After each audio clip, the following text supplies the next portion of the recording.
Hi everyone. இந்த வீடியோவில் நம்ம இங்கிலீஷ் ஷார்ட் அண்ட் சாப்டர் 15 பார்க்க போகிறோம். சாப்டர் 15 வந்து என்னென்னா circle and loops to final hooks. So இதுக்கு முன்னாடி சாப்டர் 13 நினைக்கிறேன். அதில் வந்து circle and loops to initial hooks பார்த்தோம் இல்லைங்களா. அதாவது இனிஷியல் ஹூக்ஸில் எஸ்ஆர் அந்த small circle big large circle வந்துச்சுன்னா அதை அந்த ஹூக்கோட எப்படி சேர்த்து எழுதுறதுன்னு பார்த்தோம். அதே மாதிரி இப்போ ஃபைனல் ஹூக்ஸ் வந்து போன சாப்டரில் பார்த்துருப்போம். என்எஃப்பி பார்த்தோம் இல்லைங்களா. இதுக்கு முன்னாடி அந்த எஸ்டி அந்த சர்க்கிள்ஸ் வந்துச்சு, ஸ்மால் சர்க்கிள் லார்ஜ் சர்க்கிள் வந்துச்சுன்னா எப்படி எழுதுகிறோம் அப்படின்ட்டு பார்க்க போகிறோம். ஸோ இதுவுமே வந்து அந்த circle and loops to initial hooks concept மாதிரி தான். அந்த என் ஹூக்ஸு ஆர் எஃப்பி ஹூக்ஸ் எந்த டைரெக்ஷனில் வருதோ அந்த டைரெக்ஷனில் நம்ம அந்த சர்க்கிளை சேர்த்து விட்ருவோம். பாருங்கள், இப்போ டேன் இருந்துச்சு அப்படின்னா first place dance N is வருது இல்லைங்களா, எஸ் வருது. எஸ் வந்து நம்ம small circle. So NS join பண்ண ஹூக் போகிற இடத்துலையே அதை அப்படியே ஜாயின் பண்ணி விட்ருவோம். டான்ஸ், இப்போ செஸ் அப்படின்னு வரும்போது செஸ் வந்து எஸ்ஐஜி. ஸோ இந்த மாதிரி இதுக்கு வந்து நம்ம லார்ஜ் சர்க்கிள் யூஸ் பண்ணணும்னு பார்த்தோம் இல்லைங்களா. ஸோ அந்த செஸ் அப்படின்னு வருது, அப்போ லார்ஜ் சர்க்கிள் யூஸ் பண்ணிக்கலாம். டான்ஸ்லேயே செஸ். ஸோ ஒவ்வொரு சைன் கரெக்டாக வச்சுருங்க. டான்ஸ்டு சிஇடி, அதாவது சிஇடி வந்தால் வந்து நம்ம எஸ்டியான சைனே யூஸ் பண்ணிக்கலாம் அப்படின்ட்டு பார்த்தோம் இல்லைங்களா. ஸோ அதே யூஸ் பண்ணுறாங்க. டான்ஸ்டு அப்படின்னு வந்துச்சுன்னா டான்ஸ்டு. அதே மாதிரி எஸ்டிஆர் சவுண்ட் வந்து வந்துச்சு அப்படின்னா அதையும் நம்ம யூஸ் பண்ணிக்கலாம். ஸோ ஹூக் எந்த டைரெக்ஷனில் போடுறோமோ அதே டைரெக்ஷனில் நம்ம அந்த சர்க்கிளில் போட்டு விட்டுடலாம். சர்க்கிள் அண்ட் லூப்ஸை வந்து போட்டு விட்டுடலாம். அடுத்து இது பாருங்கள், ஸ்பின் வந்து ஸ்பின். அடுத்து ஸ்பின்ஸுங்கும் போது ஆஸ் யூசுவல் நமக்கு தெரியும், அந்த என் ஹூக்கில் சர்க்கிள் போட்டுவிடுவோம். ஸ்பின்ஸ்டர் அப்படின்னு வரும்போது ஸ்பின்ஸ்டர். ஸோ அடுத்து ஸ்பின்ஸ்டர்ஸ் அப்படின்னு வருது இல்லைங்களா. ஸோ இதுவுமே நம்ம முன்னாடி சாப்டர்லேயே பார்த்துருப்போம். ஸ்பின்ஸ்டர் மறுபடியும் ஒரு எஸ் வருதுன்னா ஆப்போசிட் சைடில் ஸ்மால் சர்க்கிள் போட்டுவிட்ருவோம். ஸ்பின்ஸ்டர்ஸ். ஸோ இந்த எக்ஸாம்பிள்ஸ்லாம் பார்த்தீங்கன்னாலே உங்களுக்கு தெரியும். எக்ஸாம்பிள்ஸ் வந்து ப்ராக்டிஸ் பண்ணிடுங்க. அடுத்து பாருங்கள், curves followed by ns.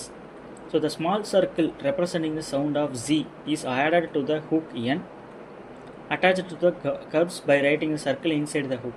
So இந்த கான்செப்ட் பார்த்தோம் இல்லைங்களா, சர்க்கிள் இன்சைடு த ஹூக், அதாவது கொக்கிக்குள் கொக்கி. நம்ம போன சாப்டர்லேயே பார்த்துருப்போம். அந்த இனிஷியல் ஹூக்ஸுக்கு எஸ் சைன் போடுறதுலேயே பார்த்துருப்போம். கர்வ்டு ஸ்ட்ரோக்ஸ், அதாவது வளைவு கோடுகளுக்கு அந்த ஹூக்குக்குள்ளே எஸ் சைன் போடுவோம். அதே மாதிரி தான் இங்கே என் ஹூக்குக்கும் அந்த ஹூக்குக்குள்ளே எஸ் சைன் போட போகிறோம். ஸோ ஃபஸ்ட் எக்ஸாம்பிள் பாருங்கள், ஃபைன். இப்போ ஃபைன்ஸ் அப்படின்னு வந்துச்சு அப்படின்னா அந்த என் ஹூக்குக்குள்ளே எஸ் சைன் போட போகிறோம். ஃபைன்ஸ். அடுத்து வைன் அப்படின்னா வைன்ஸ் அப்படின்னா வைன்ஸ். இந்த ஹூக்குக்கும் இந்த எஸ்ஸுக்கும் வந்து கொஞ்சம் கேப் இருக்கணும், அது நல்லா பார்த்துக்குங்க. அடுத்து ஷைன்ஸ், இது இப்படி போட்டால் ஷைன், அது வந்து ஷைன்ஸ். இது இயர்ன்ஸ். எக்ஸாம்பிள் வந்து பார்த்துக்கோங்க.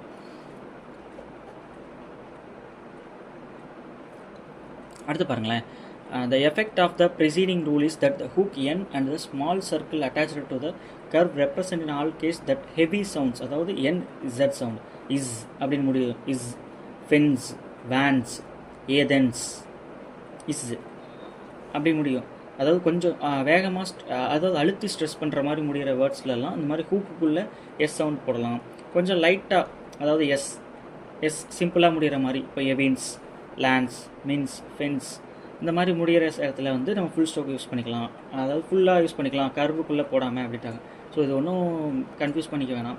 நமக்கு எந்த இடத்துல வந்து வாட்டம் இருக்கோ அதை வந்து போட்டு விட்டுடலாம். ஃபென்ஸ் இப்படியும் எழுதலாம், ஃபுல் ஸ்டாக்காகவும் எழுதலாம், ஃபென்ஸ் இப்படியும் எழுதலாம். ஸோ ஒன்றும் பிரச்சனை இல்லை. ஸோ உங்களுக்கு வந்து இது பார்த்தோன்னே என்னன்ட்டு தெரியணும், அவ்வளோதான். That's all.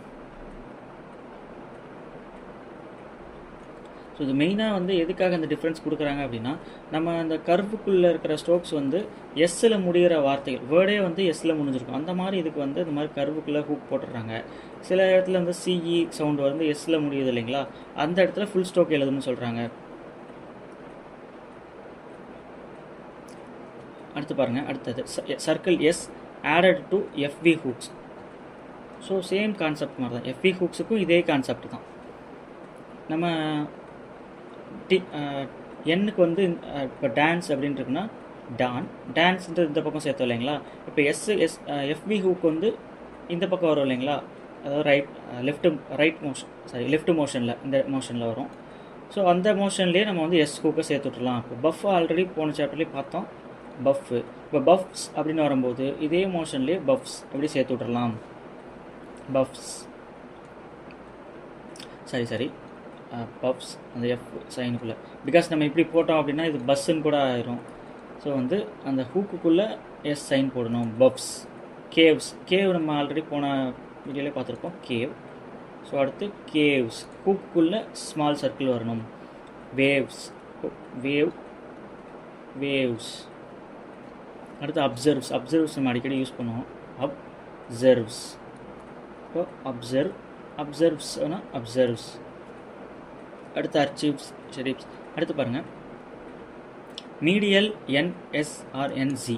N is. When NS or NZ occur medially, both letters must be shown as in the words.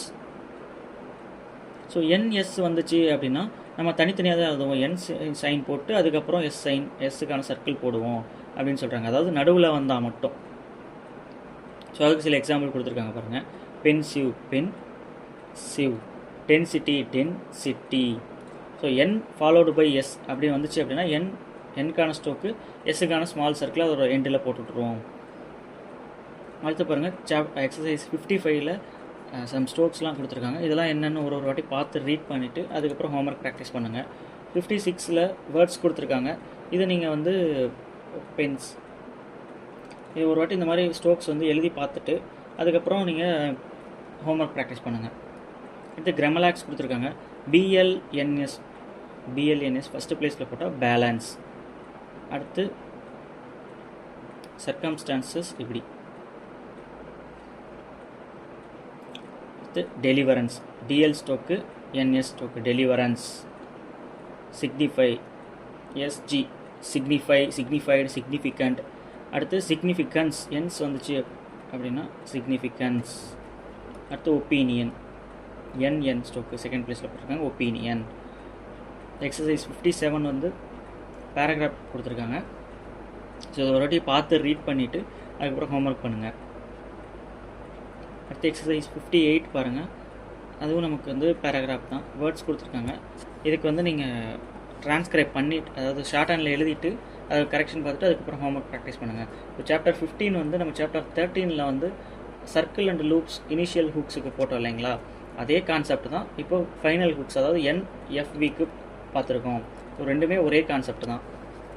இந்த வீடியோவில் உங்களுக்கு ஏதாவது டவுட் இருந்துச்சு அப்படின்னா கீழே கமெண்ட் பண்ணுங்கள். தேங்க்ஸ் ஃபார் வாட்சிங்.